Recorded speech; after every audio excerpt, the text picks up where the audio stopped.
bersyukur untuk doa malam hari ini. Kami menyerahkan kepada Tuhan untuk Tuhan yang terus menolong kami. Sehingga apapun yang kami kerjakan menjadikan nama Tuhan dimuliakan, kami semua diberkati. Terima kasih. Dalam nama Tuhan Yesus Kristus kami berdoa. Haleluya. Amin. Selamat malam Bapak Ibu, Saudara sekalian yang dikasihi Tuhan. Mari kita melanjutkan doa malam kita. Doa malam melalui online ini diadakan secara iman Kristiani dengan dasar keyakinan kepada Tuhan Yesus Kristus, Yeshua HaMasyiah, Juru Selamat dunia, Imam Besar Agung kami. Firman Tuhan yang didokumentasikan dalam kitab suci Perjanjian Lama dan Perjanjian Baru menjadi pegangan kami, menjadi pegangan kita sekalian. Saudara, kali ini saya ingin mengajak Bapak Ibu untuk masuk dalam renungan singkat, merenungkan firman Tuhan, dan judulnya Tidak Tertidur Seumur Hidup. Saya sengaja mengambil judul yang agak unik gitu ya. Tidak tertidur seumur hidup.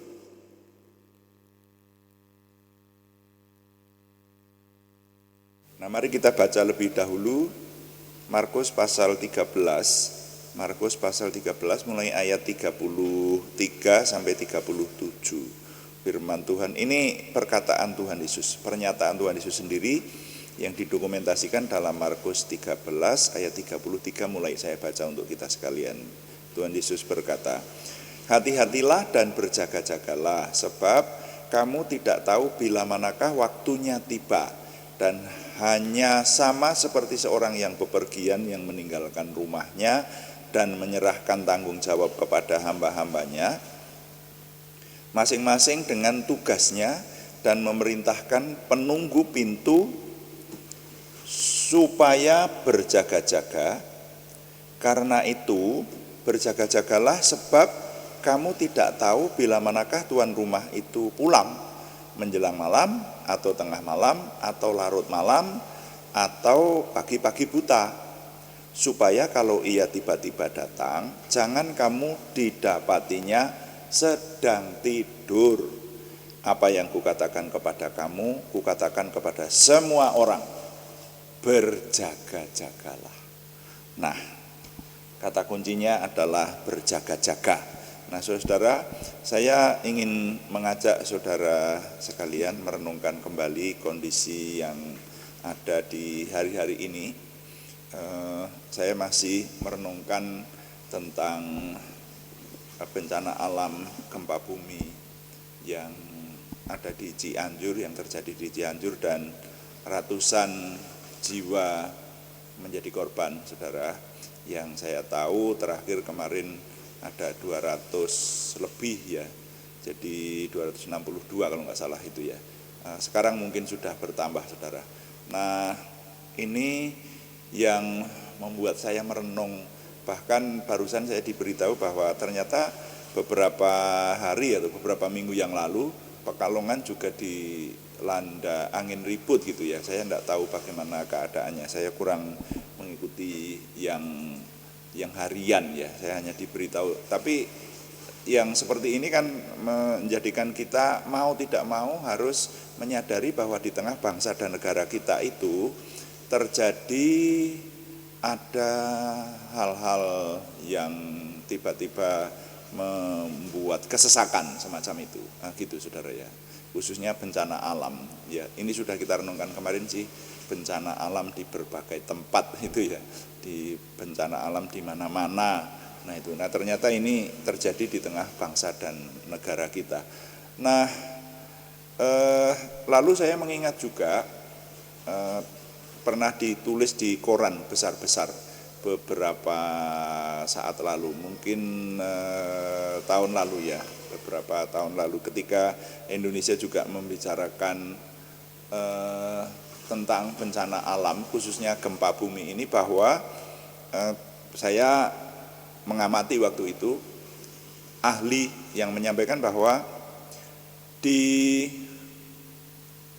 Pulau Jawa, jadi pulau di di sebelah utara Pulau Jawa itu ada sebuah lempengan yang mengkhawatirkan. Itu kata ahli. Jadi yang waktu itu dibahas di koran sih. Ya saya sepintas saja, mungkin saudara yang lebih memahami dan lebih rinci tahu akan hal ini bisa bicara lebih teliti lagi gitu ya, lebih rinci. Tapi yang saya tahu adalah bahwa gempa bumi itu bisa terjadi karena lempengan bumi di bawah sana yang longsor lah begitu, lalu menumbuk satu dengan yang lain sehingga menimbulkan getaran. Nah, getaran ini ternyata ada yang rawan semacam ini di sebelah utara Pulau Jawa, dan itu besar sekali, raksasa istilahnya begitu. Sehingga waktu itu ditulis, saya hanya ingat bahwa kalau itu terjadi bisa menimbulkan gempa bumi yang dahsyat dan mungkin menimbulkan tsunami yang menenggelamkan sebagian Pulau Jawa ini. Itu saudara ya. Jadi waktu itu terus ya, kalau ini benar, yang namanya aja teori ya, teori, dan itu ditulis oleh ahli, dan kita tidak bisa mengesampingkan hal-hal yang diperkirakan oleh para ahli semacam ini karena sekarang kan sudah terbukti. Buktinya gerhana bulan dan gerhana matahari kok bisa dihitung sampai menit-menitnya, sampai detik-detiknya, sampai diketahui. Kan berarti ilmu itu benar. Perkiraan para ahli itu ada buktinya sekarang ini. Ya kan? Coba gerhana bulan loh. Zaman dulu orang percaya bahwa bulannya dikulum oleh raksasa besar begitu. Tapi sekarang gerhana bulan, gerhana matahari bahkan bisa direncanakan. Berarti ilmuwan itu benar, saudara. Nah, terus sekarang ada perkiraan semacam itu. Wah, berarti kan kita ini gambarannya menghadapi bahaya besar. Nah, menghadapi bahaya besar semacam ini, inilah yang kita harus bagaimana menanggapinya gitu loh. Khawatir, takut, ya, atau bagaimana? Nah, kita kembali ke firman Tuhan. Firman Tuhan berkata, Tuhan Yesus berkata, berjaga-jagalah. Dan di sini ini tidak dikatakan berjaga-jaga soal apa gitu. Jadi heran ini. Ketika kita membaca ya, Markus pasal 13 ayat 33 itu judul yang diberikan LAI di situ hanya nasihat supaya berjaga-jaga begitu. Dan ini ayat 33 sampai 37 ini Tuhan tidak membicarakan secara khusus hal apa. Kamu harus berjaga-jaga soal apa. Yang dikenal itu kan berjaga-jagalah sebab anak manusia datang seperti pencuri, dan itu ada ayatnya gitu. Itu menghadapi akhir zaman gitu. Tapi di sini ini hanya perintah supaya berjaga-jaga. Jadi mari sekarang kita meneliti kata berjaga-jaga itu apa artinya. Kenapa Tuhan Yesus memerintahkan semacam itu? Nah, ini kaitannya, saudara, kalau kita mencermati apa yang terjadi di sekeliling kita, itu semuanya mendorong kita untuk mencari di rahasia-rahasia firman Tuhan yang tersembunyi, mencari kunci-kunci kemenangan hidup. Dan itu seperti ini, saudara ya. Jadi kita mengingat apa yang terjadi di tengah bangsa dan negara kita, di dekat-dekat kita, lalu bagaimana kita membawa diri supaya kita menghadapi segala sesuatunya itu sudah dengan pas, atau bahkan meraih kemenangan itu adanya hanya di firman Tuhan. Jadi kalau kita sebagai orang beriman, kita memiliki prinsip bahwa kunci-kunci kemenangan itu ada di firman Tuhan, ada di petunjuk Tuhan sebagai orang beriman. Kecuali yang tidak beriman loh, saudara ya. Nah, kecuali orang yang mengaku-ngaku beriman tapi sebetulnya tidak beriman. Ya, banyak toh orang yang mengaku beriman tetapi dengan Tuhan itu semau gue. Tuhan tidak pernah diingat, bahkan lupa sama Tuhan. Ya, salah satunya ya itu kalau diajak melakukan sesuatu yang berbau Tuhan, bahkan renungan malam seperti ini aja yang ikut berapa gitu. Padahal orang yang mengaku beriman itu berapa ya. Mending kalau masih membuka sesudahnya, meneliti rahasia firman Tuhan itu. Nah, di sini Tuhan Yesus mengingatkan supaya kita berjaga-jaga, sebagai orang beriman berjaga-jaga. Saya membandingkan dalam beberapa terjemahan itu yang di dalam terjemahan bahasa Jawa itu dikatakan meleo, podo meleo gitu. Waspodo lan melek. Melek itu tidak tidur, saudara, membuka mata, itu istilah Jawa Tengah disebut melek gitu. Jangan tidur gitulah. Jadi berjaga itu kan artinya kan tidak tidur, ya kan? Berjaga itu artinya membuka mata dan sadar. Ya, jadi atau istilah tepatnya terjaga. Kalau ada orang yang naik sepeda motor, oh berarti orang itu sedang terjaga. Coba kalau orang itu tidur, ya enggak bisa naik sepeda motor, enggak sadar. Kalau namanya tidur itu mirip orang mati, orang tidur itu enggak sadar, kan begitu. Nah di sini dikatakan berjaga-jagalah, harap kita ini terjaga. Terjaga artinya tidak tertidur, bahkan ditambahkan yang di sini dikatakan berjaga-jagalah itu saya menambahkan dengan penjelasan sadar dan waspada. Inderanya bergetar terus. Apa itu namanya? Radarnya bergetar terus. Jadi kita ini saudara, manusia ini kalau dijelaskan dari ilmu kesehatan ceritanya, ketika kita hidup, masih hidup itu saraf-saraf di tubuh kita ini bergetar sebetulnya. Kenapa manusia kok bisa berdiri tegak tanpa diberi kekuatan oleh tongkat misalnya, atau dicagak, diberi sandaran seperti itu.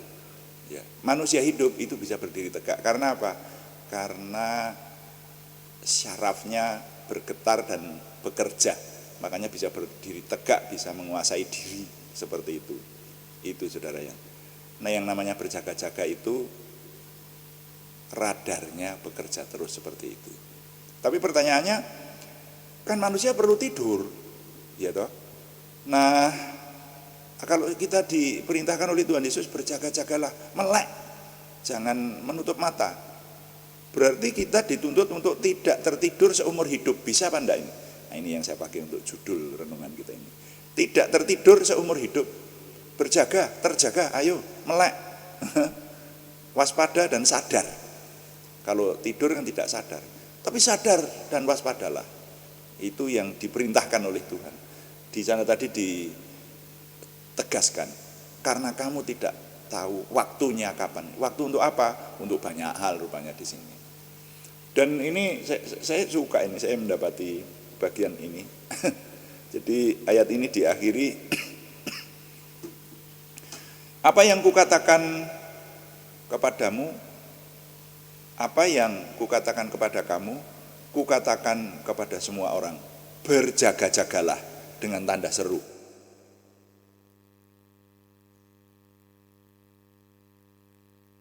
Loh, berarti di bagian ini Tuhan Yesus itu hanya ingin menggarisbawahi berjaga-jagalah, sudah.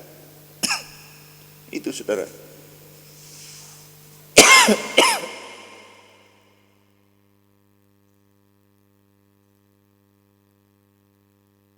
Tuhan ingin menyatakan berjaga-jagalah. Nah,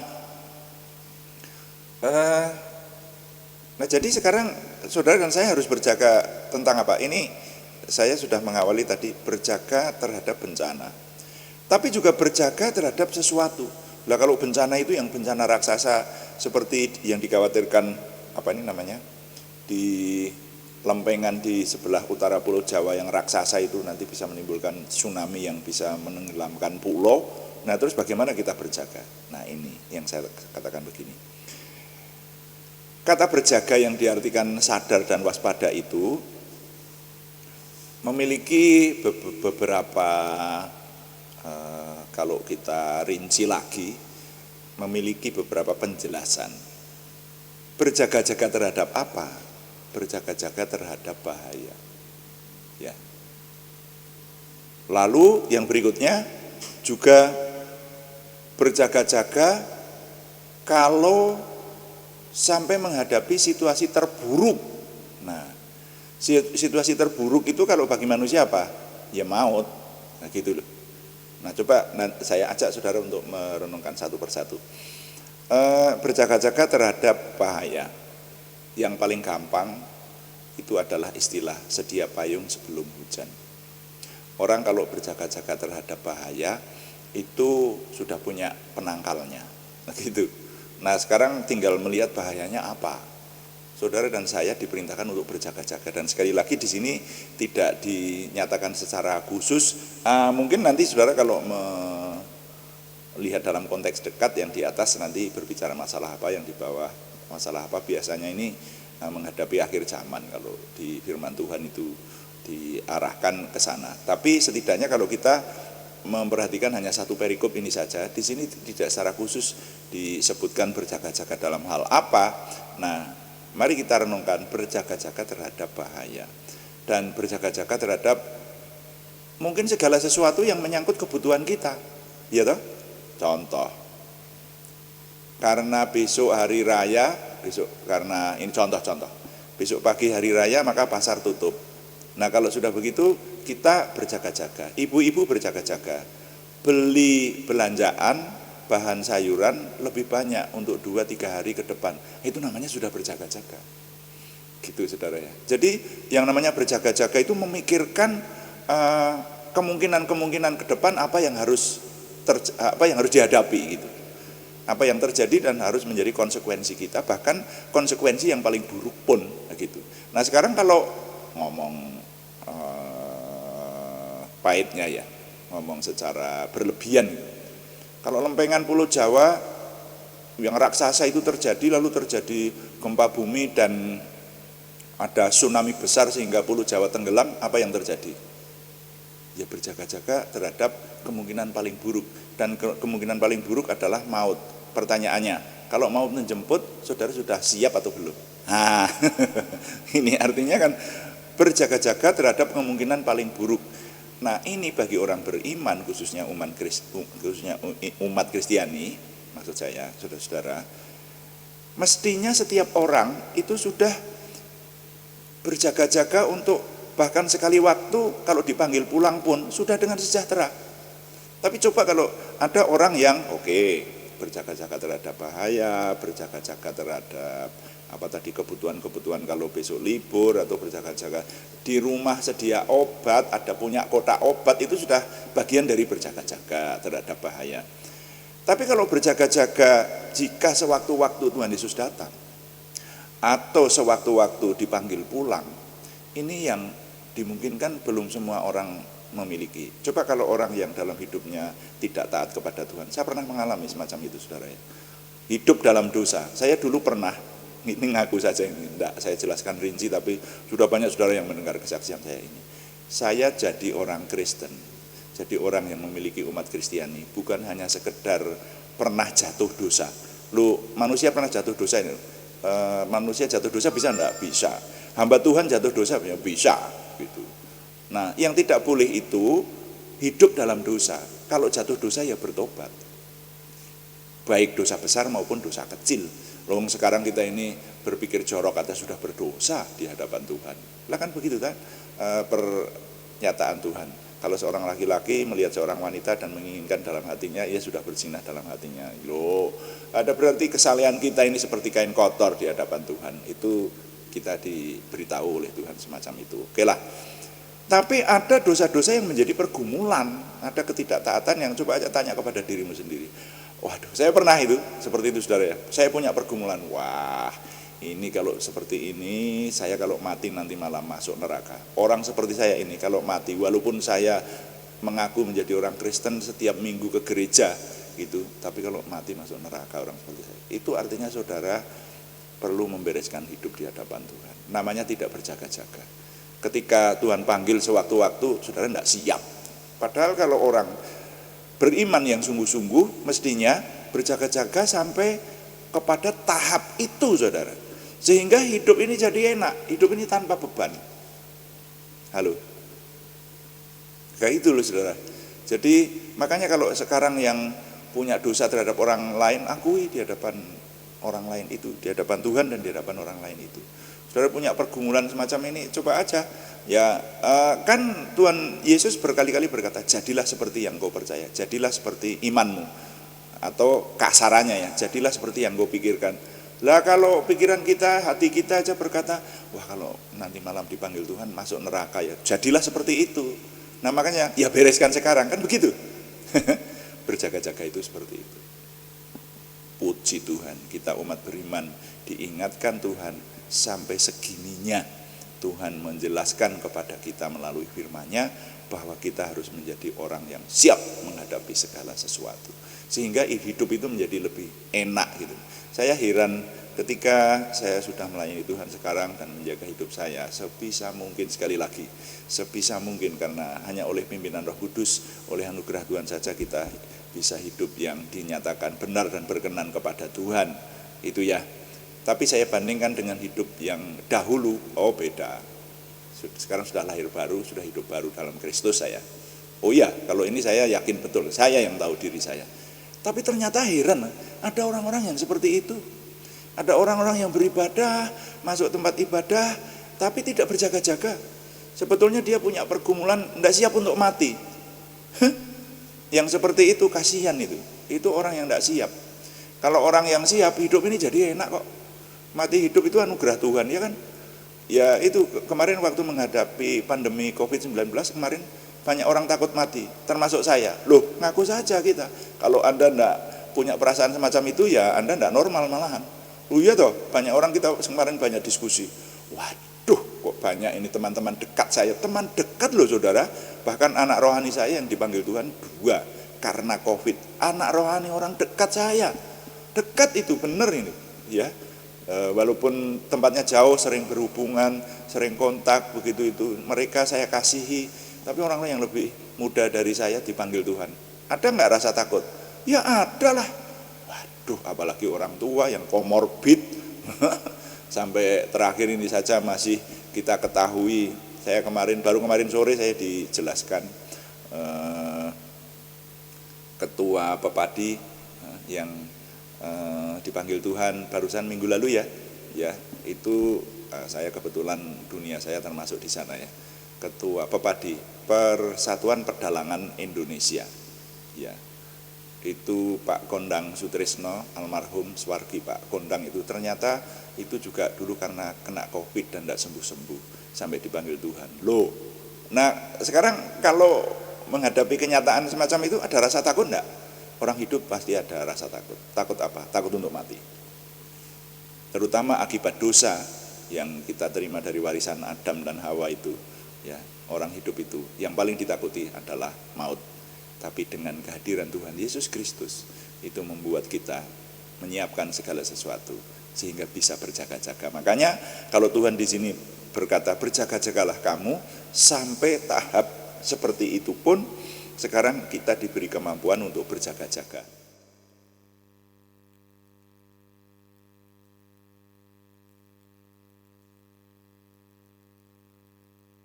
Nah, saudara-saudara sekalian, berjaga-jaga dalam hal-hal yang nampak lebih mudah. Tapi berjaga-jaga bahkan menghadapi hal-hal yang tidak tampak semacam itu pun sekarang kita diberi kemampuan oleh Tuhan. Bagaimana caranya? Percaya kepada Tuhan Yesus. Bawa hidup kita supaya kita kedapatan beres di hadapan Tuhan. Tidak hidup dalam dosa. Tetapi kita hidupnya loss, benar-benar enak hidup di hadapan Tuhan itu tanpa pergumulan. Gitu. Yang berarti, ya orang hidup pasti punya pergumulan lah. Tapi kalau pergumulan tentang pergumulan untuk hidup, cari rezeki, itu namanya konsekuensi hidup lah. Yang itu. Tapi kalau pergumulan berat yang menyangkut sampai takut mati, nah itu yang harus dibereskan di hadapan Tuhan. Itu namanya berjaga-jaga. Jadi saudara-saudara, menghadapi zaman yang seperti ini, bahkan menyadari akan kehidupan kita yang seperti ini, manusia itu lemah, manusia itu bisa sewaktu-waktu menghadapi hal-hal yang tidak diinginkan gitu. Nah, maka ada kata penting, ada istilah penting yang harus kita hidupi, yaitu istilah berjaga-jaga. Berjaga-jaga artinya tidak tertidur seumur hidup. Perintahnya tidak tertidur seumur hidup. Itu artinya apa? Ya, judul ini ya bisa. Kalau tidur boleh lah tidur gitu. Tapi tidak tertidur seumur hidup, karena ya memang kita harus berjaga-jaga. Berjaga-jaga itu seperti apa? Ya sudah, hidup kita itu jadi enak di hadapan Tuhan tadi, tidak punya pergumulan itu. Itu artinya bagi saya, bahkan dalam tidur pun saya tetap berjaga-jaga. Saya siap menghadapi segala sesuatu yang Tuhan izinkan. Karena apa? Setiap hari hidup kita beres di hadapan Tuhan. Kita setiap hari, makanya ada doa pagi itu, waduh, doa pagi itu anugerah besar buat kita ya. Sekarang kita dibangunkan setiap jam 5 pagi mengawali hidup ini dengan doa, dengan memperhatikan firman Tuhan. Apalagi tambah doa malam semacam ini. Waduh, ini anugerah sehingga hidup kita mantap di hadapan Tuhan. Jadi hidup yang berjaga-jaga, tidak tertidur seumur hidup itu adalah orang yang baik secara rohani maupun secara jasmani, secara hati dan pikiran mantap di hadapan Tuhan.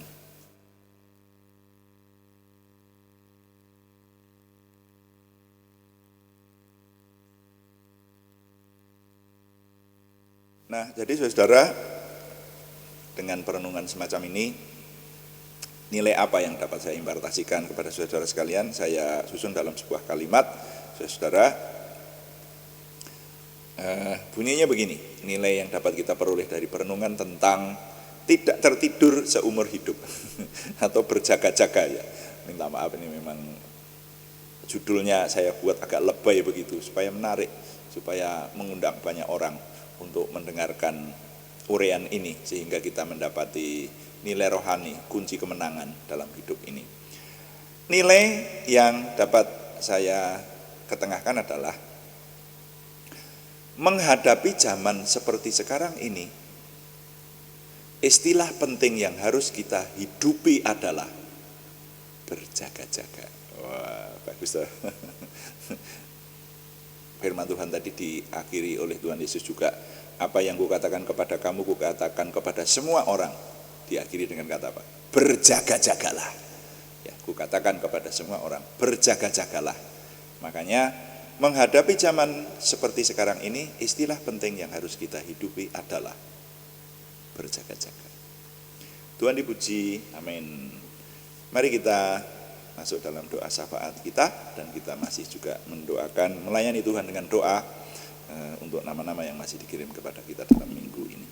Mari kita berdoa. Bapa di surga, terima kasih untuk renungan malam hari ini, untuk doa malam hari ini, dan kami terima kasih untuk renungan singkat yang Tuhan anugerahkan sehingga kami memperoleh pengertian yang luar biasa. Bagian firman Tuhan yang merupakan dokumentasi dari ucapan Tuhan Yesus ini membekali kami untuk hidup tidak tertidur seumur hidup. Bahkan di dalam sikap tidur pun kami semestinya berjaga-jaga. Kami bersyukur untuk kesadaran seperti ini yang Tuhan anugerahkan kepada kami.